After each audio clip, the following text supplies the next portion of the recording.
El ministerio todos los años hace una categorización del riesgo financiero de los hospitales públicos del país. Recuerden que Colombia tiene más de 1000 hospitales públicos. Yo creo que vale la pena decir lo siguiente para contexto de todos. El riesgo financiero o la salud financiera de los hospitales es un objetivo intermedio, no es un objetivo intrínseco, no es lo que más nos preocupa. Pero hospitales que están en riesgo, que no son sostenibles, terminan afectando la prestación de servicios de salud y terminan teniendo resultados adversos sobre la gente. Por lo tanto, es importante garantizar la sostenibilidad y tener unos niveles de riesgo aceptables. A los hospitales públicos en Colombia no se les pide que sean rentables, se les pide simplemente que mantengan un equilibrio, que mantengan una coherencia entre dos variables, lo que recaudan y lo que gastan. Eso es importante. Desde la misma ley 100, incluso desde antes, hemos tenido resultados que son heterogéneos. Hospitales que son sostenibles y hospitales que no lo son. Hay un resultado que me gusta a mí mencionar una y otra vez porque muchas veces se dice los problemas de sostenibilidad de los hospitales se deben eminentemente, tiene una única razón, que son los problemas financieros del sistema. Yo creo que hay una serie de causas y razones. No puede ser el sistema la única explicación porque tenemos el mismo sistema y resultados que son heterogéneos. Hospitales operando en las mismas regiones, con las mismas condiciones, con las mismas EPS, con los mismos problemas, unos están bien y otros no lo están. Por lo tanto, tenemos un conjunto de variables que explican estos resultados. Y yo con eso quisiera empezar. Yo voy a hacer mención en un minuto a las variables que tienen que ver con la política pública, lo que hacemos desde el gobierno nacional que explica unos resultados positivos, pero esa no es la única variable. Yo quisiera señalar una muy importante que es la gestión pública.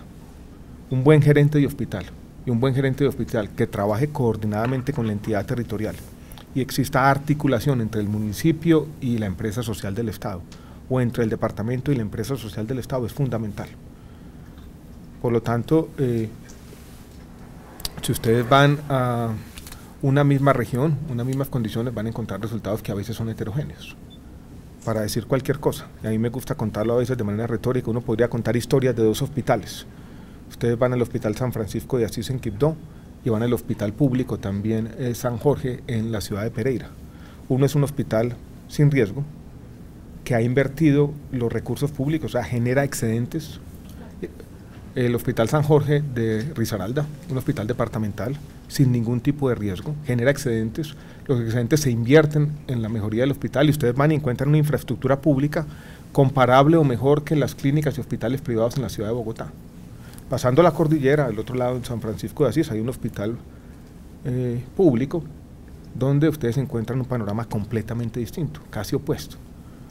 Las causas son muchas, pero hay un entorno territorial. Los economistas hablamos de un entorno de economía política que a veces es adverso a las condiciones de esos hospitales. Entonces esto es difícil, ¿no? Los resultados más adversos los tenemos muchas veces cuando no existe entendimiento entre la entidad territorial y el gerente del hospital. Y les voy a poner algunos ejemplos. Yo creo que aquí tenemos que ser capaces de hablar con nombres propios. Ustedes van a Valledupar, el Hospital Rosario Pumarejo de López. Allí existe un desencuentro desde hace un tiempo entre la gerencia del hospital y la entidad territorial. El hospital no está bien. Ustedes van a la ciudad de Montería, el departamento de Córdoba, un hospital que fue icónico en la costa caribe por mucho tiempo, el Hospital San Jerónimo. Tampoco hay entendimiento entre el departamento y la gerencia del hospital y allí tenemos problemas. Por lo tanto, eso es fundamental. Ustedes van, para darle el ejemplo contrario, a Nariño y encuentran en Ipiales, en el sur de Colombia, en la frontera de Colombia, un hospital que es comparable con cualquier hospital privado, no solo en Colombia, sino en cualquier parte del mundo, donde se han hecho inversiones, ha habido una colaboración armónica entre la entidad territorial y la gerencia del hospital. Le hemos ayudado al hospital desde el centro. Entonces yo creo que eso es importante, porque muchas veces se presenta la crisis ante los medios de comunicación como cierta homogeneidad. Aquí tenemos una crisis generalizada. Yo creo que lo que debería primero llamarnos la atención es que aquí tenemos resultados muy heterogéneos. ¿Por qué lo citamos hoy? Porque se hizo esta nueva categorización y yo creo que tenemos un resultado que es claramente positivo. 321 empresas sociales del Estado que estaban categorizadas en riesgo medio o alto, o sea, estaban con problemas financieros serios, ya no lo están. Vuelvo y repito, 321 empresas sociales del Estado, hospitales públicos de primero, segundo y tercer nivel, que tenían problemas financieros serios, ya no lo están. Estamos comparando años 2015 y 2014. O sea, la categorización que acabamos de hacer este año con la que se había hecho en la misma época del año anterior. Y yo creo que eso hay que mirarlo en el contexto, porque la forma como se presentan los resultados del sistema de salud muchas veces es como una crisis eterna, donde nada pasa, o donde todo pasa para que todo siga igual. Y aquí lo que tenemos es un resultado claramente positivo, que muestra que un conjunto de políticas que han venido siendo implementadas por este ministerio y acompañadas por las entidades territoriales está teniendo éxito. Yo quisiera señalar, si se quiere, que vivíamos inmersos en una suerte de paradoja, que hacíamos muchas cosas. Les hacíamos anuncios a ustedes, nuevas leyes que se aprobaban, medidas que se tomaban, que la compra de cartera aquí y allá, y los resultados no se veían.